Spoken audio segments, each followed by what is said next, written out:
Hey, John Crestani here, internet entrepreneur, and we've all gone through failure and trying to start our own businesses or trying to just get started.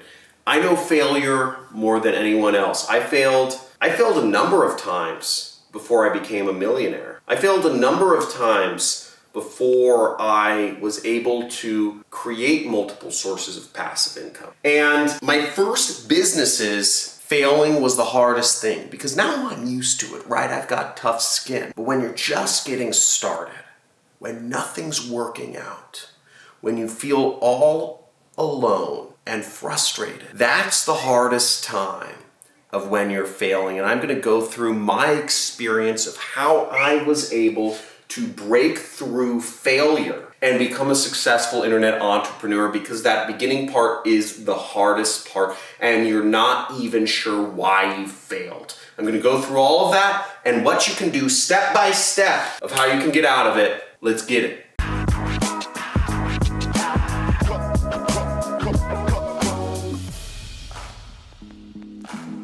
So failure really sucks, and it feels bad. Feels really bad. And I remember I started thinking to myself, okay, I failed once. What's to keep me from failing again? I'm probably gonna fail again. I'm probably just gonna keep failing. Why put yourself through that torture, right? Why put yourself through this pain and misery? Why not just settle? What's wrong with you? Why do you want more than most people? Why is everybody else happy with having a normal job and staying in their place and you're not? Is something wrong with me?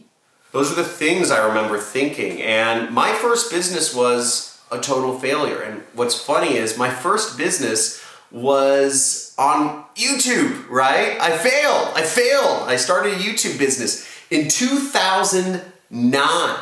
I started on YouTube, post a bunch of videos, like a dozen or 15 videos, something like that. Totally failed, right? You would say, well, John, you're successful now. Yeah, 10 years later.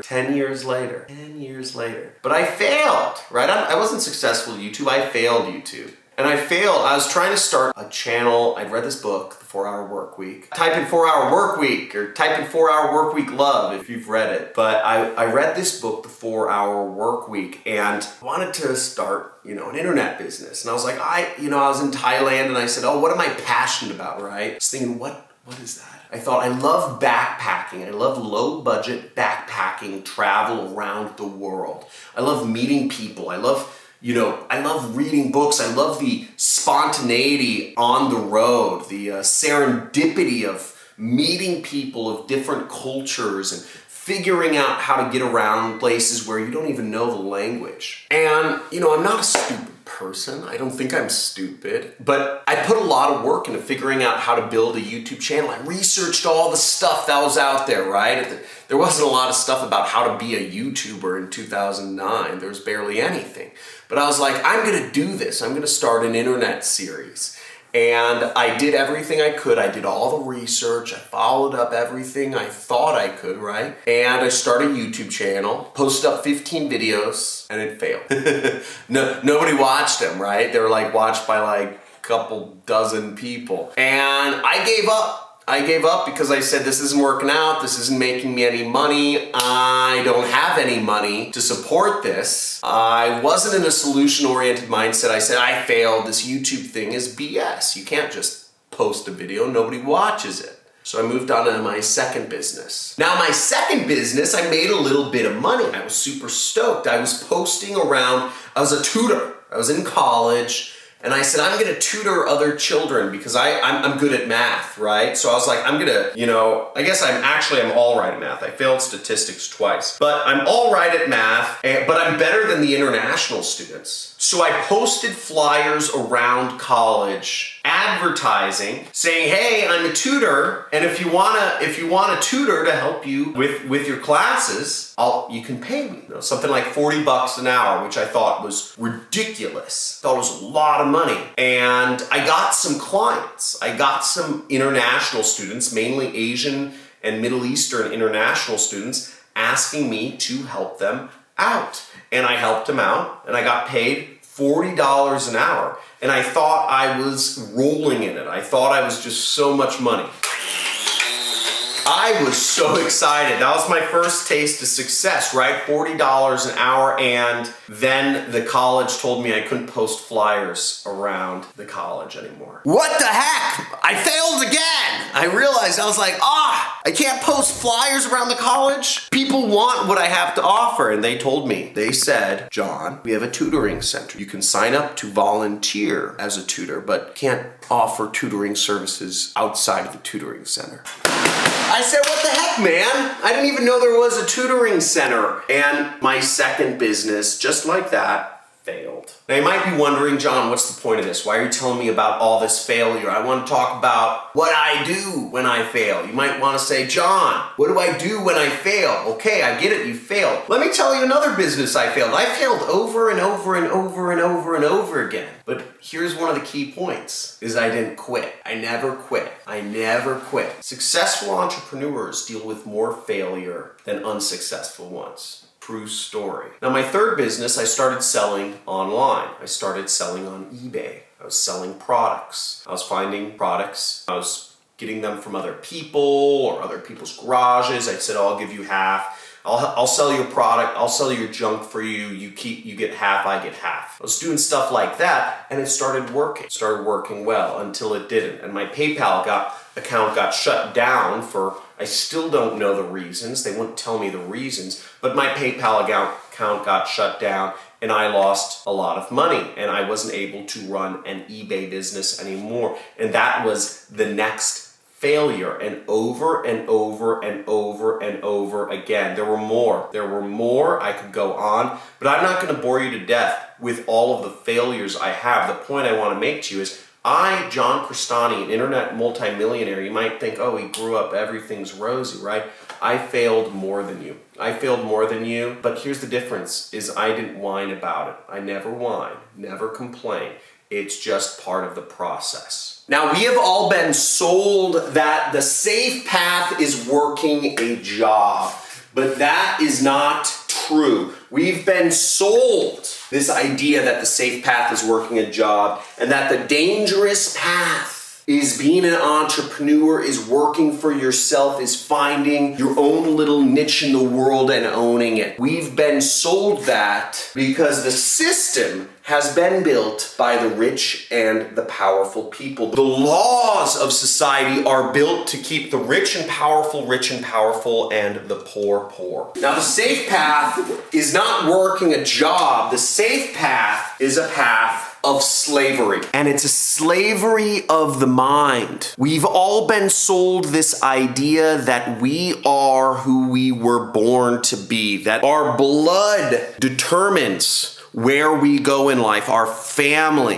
whether we were born rich or born poor or born middle class. The greatest lie that has ever been told is this. Now, entrepreneurship, it doesn't need to be your becoming a freewheeling multimillionaire flying private jets everywhere. What it can be is simply just freedom. It can be that you are a scuba diving instructor in Barbados and you are working for yourself, right? You are a contractor. It doesn't need to be a formal job. Being an entrepreneur can be you are a Uber driver, you are a mechanic, you are a handyman. It can be something where you're working for yourself, but you're not beholden to a boss. Jobs are slavery. I worked corporate job and it was awful. I worked a corporate 9 to 5. I worked my way up the system and it wasn't worth it. Now there's good news. There's 4 steps you can take when you fail. The first off is you want to write down the good that came out of your failure. Okay? Write out the good that came of it. Failure. You need to reframe it in your mind. It's normal. It's natural. We all go through failure. It's not failure. It's just part of the process. Kobe Bryant doesn't make every basket he shoots. Andre Agassi doesn't hit every swing he makes. Baseball players don't hit the ball most of the time, right? Every quarterback doesn't make every throw. It's just part of the process. If Kobe Bryant was like, oh, I'm so sad,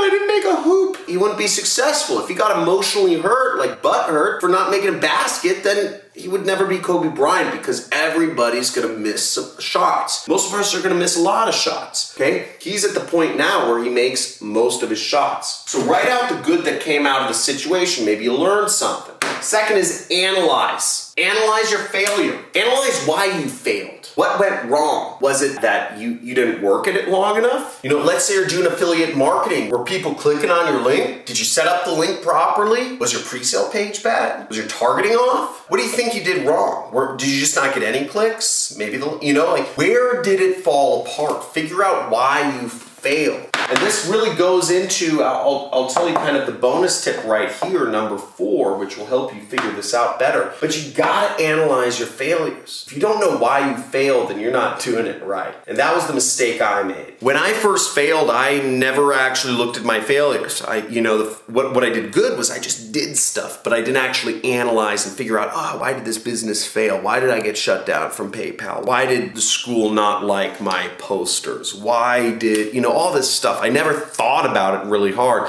so I could improve on it, which goes into number 3. Figure out improvements. Once you figure out improvements, this brings up a cool concept I like to call lensing, okay? So lensing is, there could be multiple reasons why you failed. One could be that you didn't work at it long enough. You simply just didn't work long enough at the problem and you would have made money or succeeded or whatever you're trying to do. Another reason could be that you were doing it wrong, okay? Another reason could be that the business model doesn't work. Now, this is my horrible illustration of a magnifying glass, but a magnifying glass on a person. But lensing in and out is looking at the problem from bigger and smaller perspectives. You can say, okay, where did that problem occur? Because as I said, it could have been that you just need to try different tactics. It could be that you just need to do more stuff. It could be that the business model doesn't work. And there's ways to figure out if you are right in any of these. We could look at the business model, right? We could say, okay, does the business model work? And you can figure that out really easily by seeing if there's other people making money with the business model. If there are, then the business model